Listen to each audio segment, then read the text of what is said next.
Hey everyone, Mark here. Just thought I'd make another video.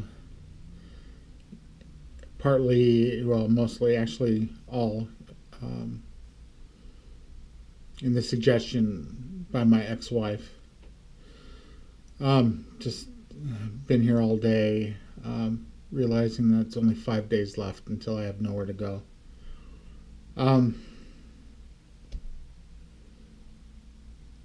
We did a little bit of texting, and she didn't like a comment that I made about what I felt like doing to myself. So she said, well, why don't you put a video up on YouTube? And so that way, that's what I'm doing. So it gives me somebody to talk to. Have family. I feel that since this has happened, I feel like my friends have all turned on me, don't want anything to do with me. Don't really have many friends, but sucks going through this alone. I just having a hard time dealing with it. I was sitting here a little bit ago just reflecting on some of my past. Give you a brief history of the last 20 years. I lost everything in 1999. When I was living in Phoenix, I made a bad move from a regular paying job to a commission paid job, which I completely failed at.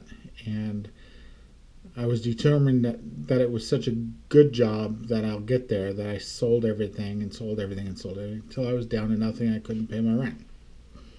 It was the middle of summer. It was around August or September of 99. I knew that I was born in Oakland. I was so messed up in the head, I didn't know which way to go. Again, back then I had nobody to turn to, so I came to the Bay Area. I had less than $100 when I left Phoenix, and by the time I got up here, I only had enough for a 2-night stay at a Motel 6. I was homeless for 3 years, well, almost 3 years. In the last year when I first got here, I went to the hospital where I was born to see if I could locate my birth records so I could find my birth mom. And they had no luck. So in my last year of being homeless, I started going to this church, and they gave me a key to this college room, and they said, look, when there's nobody in there, nobody's using it, there's no class, then go ahead and crash in there. And so I would do that, and then they had a little makeshift kitchen in there where I would bathe, hand bathe the sink and stuff like that. So they introduced me to this guy that he was a book distributor, and that guy needed another book distributor or whatever to work under him. So I did that for a short period of time. The church cleared out a couple restrooms that they were using for storage and allowed me to store the books that I was receiving. That because every week there would be large shipments of books. I mean, 2-3 pallets of books, cases of books, 2-3 pallets of cases. Anyways.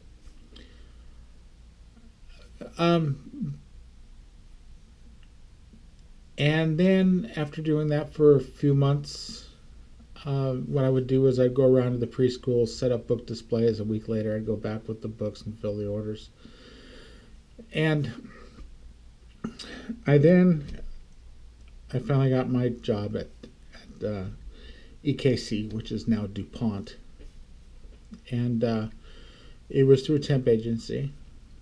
So I started working there. I got out of the homelessness. I got into an apartment. I even bought a new car. And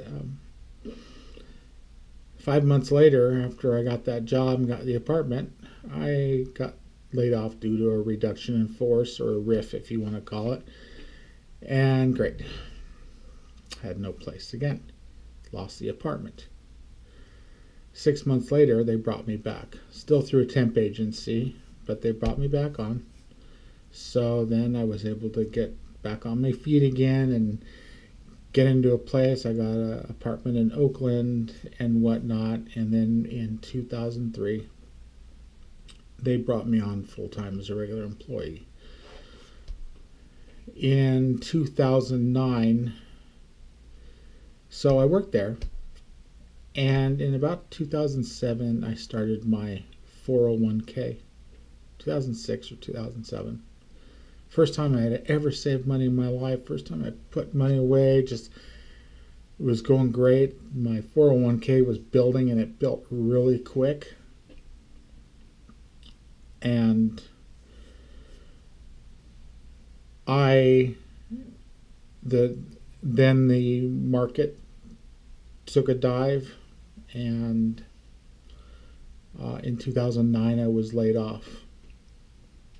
They did a reduction force, downsizing or whatever they did. You know, it was all DuPont stuff, and I was laid off. I needed money. I went to cash out my 401k. I lost everything in that 401k other than $5,000.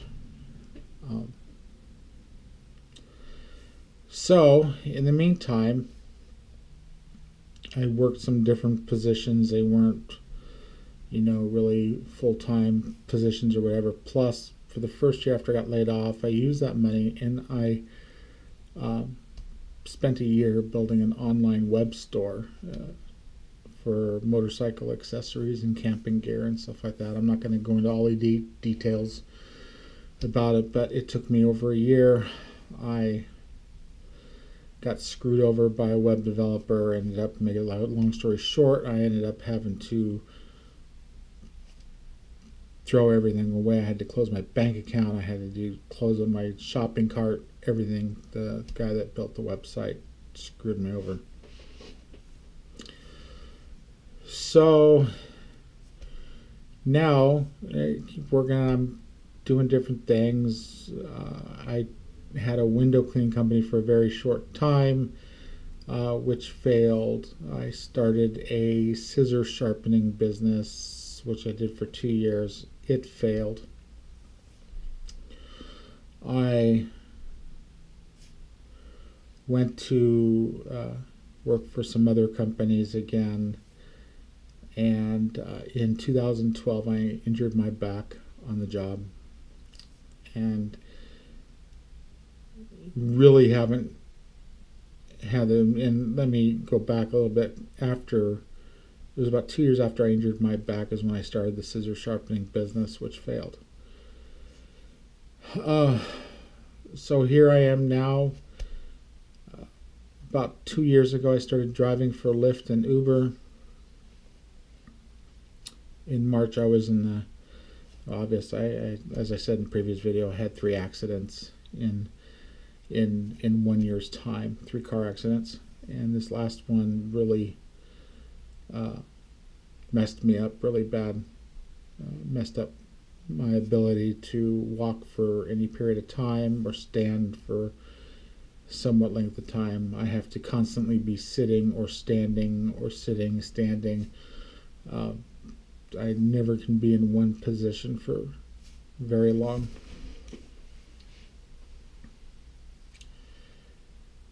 And so here I am, facing homelessness again in 5 days. Going through a lot of emotional stuff right now.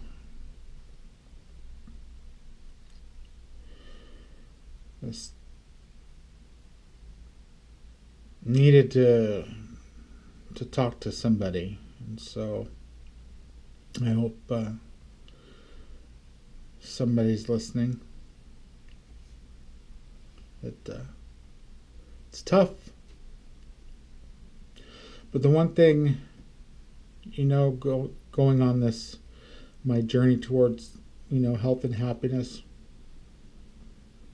This whole trip, there's going to be going through all this is going to be a lot of emotional stuff, and